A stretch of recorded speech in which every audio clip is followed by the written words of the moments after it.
long ago, in the heart of the African jungle, where the trees whispered secrets and the rivers sang ancient songs, there lived a tortoise unlike any other. He wasn't the strongest, he wasn't the fastest, but what he lacked in speed, he made up for in wit. This is not just a story about survival. This is a tale of trickery, pride, and the clever mind of a creature the world often underestimates. So sit back, listen closely, and let me tell you the story of how the tortoise tricked the leopard. In the great forest of Ukanu, animals of all kinds lived together, some in harmony, some with fear. The jungle was a world of its own. Parrots squawked from the treetops, monkeys leapt from branch to branch, and the air was filled with the buzzing of bees and the scent of ripe fruit. But among the trees, in a quiet part of the forest floor, lived Tumo the tortoise, small, slow, and often overlooked. Tumo spent his days gathering fallen fruit, sipping water from the leaves, and talking to himself about the many thoughts that filled his clever mind. He had a reputation in the forest not for strength, not for speed, but for his stories, his riddles, and the way he always seemed to escape trouble with a sly smile. But trouble was coming. One scorching afternoon,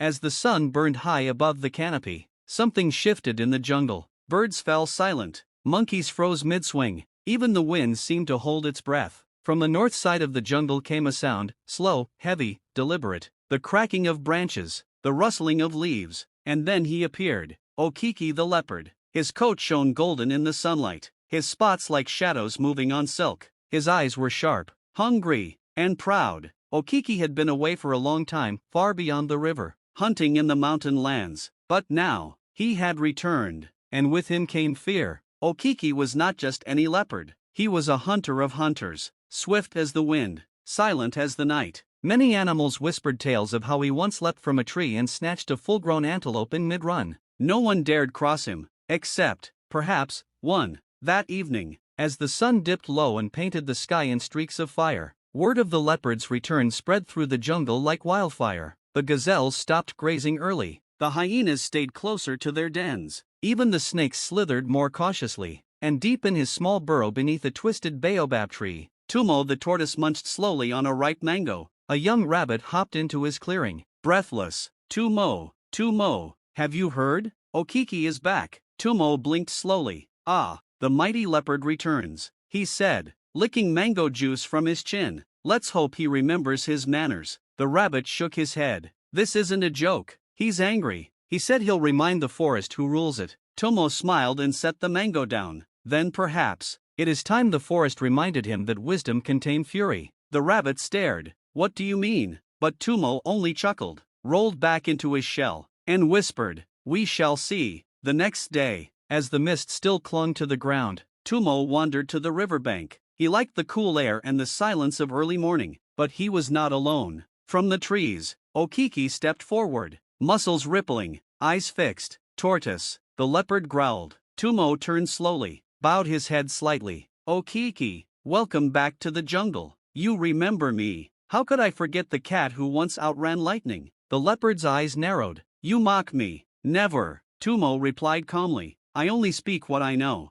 Okiki stepped closer. You are small, Tumo, and slow, and weak. You are nothing. Tumo tilted his head. Yet I am still alive, even after all these years. Okiki's growl was low and dangerous. You live because I allow it. There was a silence between them. Then, Tumo said with a sly grin, would you care to test that? The leopard paused. You challenge me? No, I invite you, said Tumo, to a game. One that will prove who is the true master of the jungle, strength or wit. Curious and a bit amused, Okiki agreed. Speak, then. What is your game? Tumo tapped his shell. A simple challenge. If I can trick you just once, you will leave the animals in peace for a whole moon. If I fail, you may do with me as you wish. The leopard's ears twitched. And how will this trick happen? I will not tell you when. I will not tell you how. Only that it will happen within 3 days. You will know it when it does. Do you accept? Okiki's laughter echoed through the trees. Fine, little shell. You have 3 days. Trick me, if you dare. And with that, the game began. Tumo knew the jungle well. He knew its paths, its creatures, and its secrets. For 2 days, he moved quietly. He spoke to the monkeys. He whispered to the parrots. He nodded to the snakes and even shared a fruit with the crocodile. He was planning something big. Meanwhile, Okiki prowled the forest, alert, expecting tricks at every turn. He smashed fallen logs looking for traps. He sniffed his food before eating. He even swatted a branch that looked like it might move. But nothing happened. Not yet. On the third day, just before sunrise, Okiki woke to the sound of drumming. Strange, rhythmic, powerful beats echoing through the jungle. He leapt from his perch, growling, and followed the sound. It led him to a clearing where dozens of animals had gathered. And there, in the center, sat Tumo, drumming on a hollowed log. Okiki snarled, "What is this nonsense?" "A festival," said Tumo,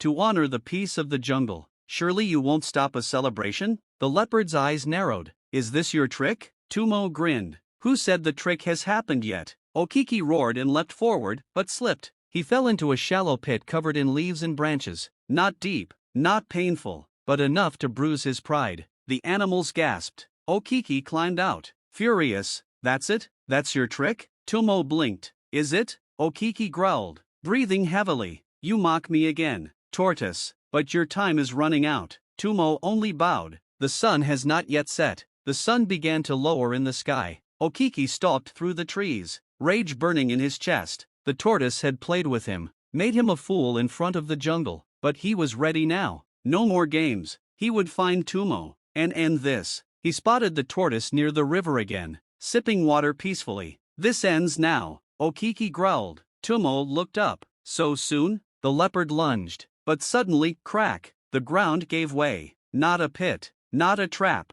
a bridge, a woven bridge Tumo had lured him onto, built with vines, barely strong enough to hold his weight. And now, Okiki dangled over the river, his claws holding to a single branch. Tumo stood above him. "I told you, Okiki, you would know the trick when it happens." The leopard dangled, furious and helpless. As the river roared below, Tumo leaned forward, voice calm as ever. "But whether I let you fall or help you rise, that depends on what you've learned. And that, my friend, is where we pause this tale. Because the question now is not whether the tortoise tricked the leopard, but whether the leopard will admit he was tricked."